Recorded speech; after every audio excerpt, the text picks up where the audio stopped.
I'm Afna Ketty, second year BCom student of Amal College Advanced Studies, Nilambur. Here I'm discussing the topic about digital divide. Digital divide എന്താണെന്നും അതിൻ്റെ ഫാക്ടേഴ്സുമാണ് ഇന്ന് നമ്മൾ discuss ചെയ്യുന്ന topic എന്ന് പറയുന്നത്. അപ്പോൾ എന്താണ് ഡിജിറ്റൽ ഡിവൈഡ് എന്ന് നമുക്ക് നോക്കാം. ഡിജിറ്റൽ ഡിവൈഡ് ഇന്ന് ഈ ലോകത്ത് വളരെയധികം സാമൂഹിക പ്രശ്നമായി കൊണ്ടിരിക്കുന്ന ഒന്നാണ് ഡിജിറ്റൽ ഡിവൈഡ്. ഡിജിറ്റൽ ഡിവൈഡ് എന്താണെന്ന് പറയുന്നതിന് മുമ്പ് ICT എന്താണെന്ന് അറിഞ്ഞിരിക്കണം, അഥവാ information and communication technology. The information and communication technology is one of the important driving force for modern civilization. ഒരു മോഡേൺ സിവിലൈസേഷനിൽ വളരെ ഇമ്പോർട്ടൻ്റ് ആയിട്ടുള്ള ഒരു ഡ്രൈവിംഗ് ഫോഴ്സാണ് ICT എന്ന് പറയുന്നത്. ഇന്ന് ലോകത്ത് എക്കണോമിക് മേഖലകളിലും സോഷ്യൽ മേഖലകളിലും പെട്ടെന്ന് തന്നെ ചേഞ്ചസ് ഉണ്ടായിട്ടുണ്ട്. ഈ ചേഞ്ചസിൻ്റെ കാരണവും ക്വിക്ക് ഗ്രോത്ത് ഓഫ് ICT അഥവാ ഒരു ICTയുടെ പെട്ടെന്നുള്ള വളർച്ച തന്നെയാണ് ഇതിന് കാരണം. ഇങ്ങനെ ഈ ICTയുടെ പെട്ടെന്നുള്ള വളർച്ച തന്നെയാണ് ഡിജിറ്റൽ ഡിവൈഡ് ഫോം ചെയ്യാനും കാരണം. അങ്ങനെയാണ് ഡിജിറ്റൽ ഡിവൈഡ് എന്താണ്? ഇന്ന് ലോകത്ത് കമ്പ്യൂട്ടറുകളിലേക്കും ഇൻ്റർനെറ്റുകളിലേക്കും എളുപ്പത്തിൽ ആക്സസ് ചെയ്യാനുള്ള സൗകര്യങ്ങളുള്ളവരും ഇല്ലാത്തവരും ജീവിക്കുന്നുണ്ട്. ഇങ്ങനെ സൗകര്യങ്ങളുള്ളവരും ഇല്ലാത്തവരും തമ്മിൽ ഒരു ഗ്യാപ്പ് വരുന്നുണ്ട്. ഈ ഗ്യാപ്പിനെയാണ് ആക്ച്വലി ഡിജിറ്റൽ ഡിവൈഡ് എന്ന് പറയുന്നത്. Digital divide is the gap between people who possess regular access to information technology and those who do not have this access. ഇപ്പോൾ ഇതിന് എക്സാമ്പിൾ പറയുകയാണെന്നുണ്ടെങ്കിൽ rural residential and less educated people with lower income ഇങ്ങനെയുള്ള ആൾക്കാർക്കൊക്കെ computer എന്താ അല്ലെങ്കിൽ internet എന്താണെന്നൊന്നും ചിലപ്പം അറിയണമെന്നില്ല. അതുപോലെ ഇങ്ങനെ കൂടുതൽ എഡ്യൂക്കേറ്റഡ് ആയിട്ടുള്ള ആൾക്കാർ സിറ്റിയിൽ ജീവിക്കുന്ന ആൾക്കാർക്കൊക്കെ നന്നായിട്ട് കമ്പ്യൂട്ടറിനെ കുറിച്ച് ഇൻ്റർനെറ്റിനെ കുറിച്ചൊക്കെ നന്നായിട്ട് തന്നെ അറിയുകയും ചെയ്യും. അപ്പോൾ ഇവർ തമ്മിൽ ഈ രണ്ട് ആളുകൾ തമ്മിലും നല്ലൊരു ഗ്യാപ്പ് വരുന്നുണ്ട്. ആ ഗ്യാപ്പിനെയാണ് ഡിജിറ്റൽ ഡിവൈഡ് എന്ന് പറയുന്നത്. ആക്സസ് എന്ന് പറഞ്ഞാൽ എന്താണ്? Access is actually defined as having a network connected machine in one's home or work place. ഒരാളുടെ ജോലി സ്ഥലത്തോ അല്ലെങ്കിൽ അയാളുടെ വീട്ടിലോ ഒരു നെറ്റ്വർക്ക് കണക്റ്റഡ് മെഷീൻ അല്ലെങ്കിൽ ഒരു കമ്പ്യൂട്ടർ അല്ലെങ്കിൽ ഒരു ടാബ്ലറ്റ് എന്തെങ്കിലും ഒന്ന് ഉണ്ടാവുക എന്നുള്ളതാണ് ആക്സസ് എന്നതുകൊണ്ട് ഉദ്ദേശിക്കുന്നത്. Use specifically refers to people's actual use of the medium beyond merely having access to it. Use എന്ന് പറഞ്ഞാൽ ആക്സസ് ഉള്ളതിനപ്പുറം ജനങ്ങളുടെ യഥാർത്ഥ ഉപയോഗത്തെയാണ് യൂസ് എന്ന് പറയുന്നത്. ഡിജിറ്റൽ ഡിവൈഡിലേക്ക് നയിച്ച ഒരുപാട് ഫാക്ടേഴ്സ് അല്ലെങ്കിൽ ഒരുപാട് റീസൺസ് ഉണ്ട് ഡിജിറ്റൽ ഡിവൈഡ് ഫോം ചെയ്യാൻ. അതിലൊന്നാമത്താണ് gender. Female have less access to the internet than male in some countries and organisation.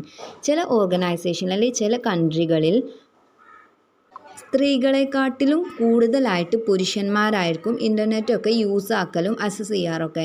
അപ്പോൾ അവിടെ ഒരു ഗ്യാപ്പ് വന്നിട്ടുണ്ട്, സ്ത്രീ പുരുഷൻ എന്ന് പറയുന്നത്.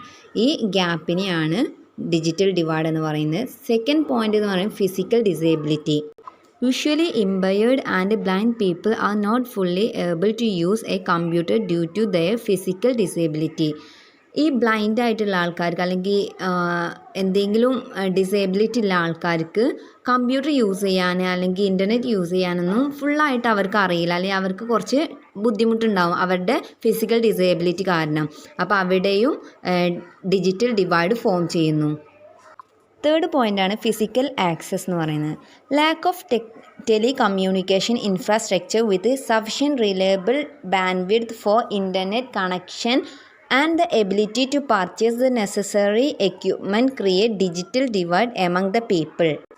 ഇൻ്റർനെറ്റും ഇൻഫ്രാസ്ട്രക്ചറിൻ്റെയും ലഭ്യത കുറവ് കാരണം ഇൻ്റർനെറ്റ് ആൻഡ് ICT ഉപയോഗിക്കാൻ സാധിക്കാത്ത പ്രശ്നമാണ് ഫിസിക്കൽ ആക്സസ് എന്നതുകൊണ്ട് ഉദ്ദേശിക്കുന്നത്. ഫോർത്ത് പോയിൻ്റാണ് lack of ICT skill and support. People in many area do not have proper skill about the modern technology. Modern ടെക്നോളജിനെ കുറിച്ച് ചില ഏരിയയിലുള്ള ആൾക്കാർക്കൊന്നും പ്രോപ്പറായിട്ടുള്ള ഒരു കഴിവ് അല്ലെങ്കിൽ അതിനെക്കുറിച്ചുള്ള ഒരു നോളജ് ഉണ്ടാവില്ല. അതാണ് lakh of ICT skill and support എന്ന് പറയുന്നത്. 5th പോയിൻ്റാണ് attitudinal factors. Cultural and behavioral attitudes towards technology are another cause of digital divide. Many people thought that new technologies are harmful for young generation. ചില ആൾക്കാരൊക്കെ വിചാരിക്കുന്നത് young generation അല്ലെങ്കിൽ ഇപ്പോൾ ഉള്ള ഈ ജനറേഷന് ഈ ടെക്നോളജി യൂസ് ചെയ്യുമ്പോൾ അല്ലെങ്കിൽ കമ്പ്യൂട്ടർ യൂസ് ചെയ്യുമ്പോൾ അല്ലെങ്കിൽ ഇൻ്റർനെറ്റ് യൂസ് ചെയ്യുന്നതിലൂടെയൊക്കെ അവർക്കത് ഹാംഫുൾ ആയിട്ടാണ് എഫക്റ്റ് ചെയ്യുക എന്നുള്ളതാണ് ചില ആൾക്കാർ വിചാരിക്കുന്നത്. അപ്പോൾ അവിടെയും ഒരു ഡിജിറ്റൽ ഡിവൈഡ് ഫോം ചെയ്യുന്നു. 6th പോയിൻ്റാണ് relevant content. Some people do not use internet technology because the content is not relevant and interested to them. ചില ആൾക്കാരൊന്നും ഇൻ്റർനെറ്റ് യൂസ് ചെയ്യൂല, കാരണം അതിലുള്ള കണ്ടൻറ്റ് റെലവൻ്റ് ആവില്ല, സത്യസന്ധമായിട്ടുള്ള കണ്ടൻറ്റ് ആവില്ല അതിൽ നിന്നുള്ള ഒരു വിശ്വാസം. അതുപോലെ തന്നെ അവർക്ക് അത് യൂസ് ചെയ്യാനൊരു ഇൻട്രസ്റ്റും ഉണ്ടാവില്ല. അതാണ് റെലവൻറ്റ് കണ്ടൻറ്റ് എന്ന് പറയുന്നത്. 7th പോയിൻ്റാണ് age. Young people feel more comfortable with the new technology and are able to benefit from it more than old people. ഈ പഴയ കാലത്തുള്ള ആൾക്കാരെക്കാട്ടിൽ കൂടുതലായിട്ട് ന്യൂ ടെക്നോളജി യൂസ് ചെയ്യാൻ കംഫർട്ടബിൾ യങ് പീപ്പിൾ ആയിരിക്കും. അവർക്ക് അത് എങ്ങനെ യൂസ് ചെയ്യണം, എന്തിനാണ് യൂസ് ചെയ്യുക എന്നുള്ളതൊക്കെ അവർക്ക് നന്നായിട്ട് നോളജ് ഉണ്ടാവും. അതുകൊണ്ട് തന്നെ അത് അവർക്ക് നല്ലൊരു ബെനിഫിറ്റ് നൽകുന്നുണ്ടെന്ന് അവർ വിശ്വസിക്കുകയും ചെയ്യും. അപ്പോൾ അവിടെയും ഒരു ഡിജിറ്റൽ ഡിവൈഡ് ഫോം ചെയ്യുന്നുണ്ട് യങ് പീപ്പിളിൻ്റെയും ഓൾഡ് പീപ്പിളിൻ്റെയും ഇടയിൽ. 8th പോയിൻ്റാണ് family structure. Families with children have more computers and internet access than family without children. കുട്ടികളുള്ള വീടുകളിൽ കമ്പ്യൂട്ടേഴ്സ് അല്ലെങ്കിൽ ഇൻ്റർനെറ്റൊക്കെ ഉണ്ടാവും അവരുടെ പഠനത്തിന് വേണ്ടിയിട്ടോ അല്ലെങ്കിൽ എന്തെങ്കിലും കാര്യങ്ങൾക്ക് വേണ്ടി അവിടെ കമ്പ്യൂട്ടേഴ്സും ഇൻ്റർനെറ്റൊക്കെ യൂസ് ചെയ്യും. അതുകൊണ്ട് തന്നെ അവിടെ ഉള്ള ആളുകൾക്കും ആ ഫാമിലിയിലുള്ള മെമ്പേഴ്സിനും മൊത്തമായിട്ടും ഈ ഇൻ്റർനെറ്റിനെ കുറിച്ചും കമ്പ്യൂട്ടറിനെ കുറിച്ചൊക്കെ അറിയും. അതുകൊണ്ട് തന്നെ ഇങ്ങനെ കുട്ടികളില്ലാത്ത വീട്ടിലാണെന്നുണ്ടെങ്കിൽ ഇതിനെക്കുറിച്ചൊന്നും അറിയില്ല. അപ്പോൾ ഇവർ തമ്മിലും ഒരു ഡിജിറ്റൽ ഡിവൈഡ് ഫോം ആവുന്നുണ്ട്. 9th ആണ് മോട്ടിവേഷൻ.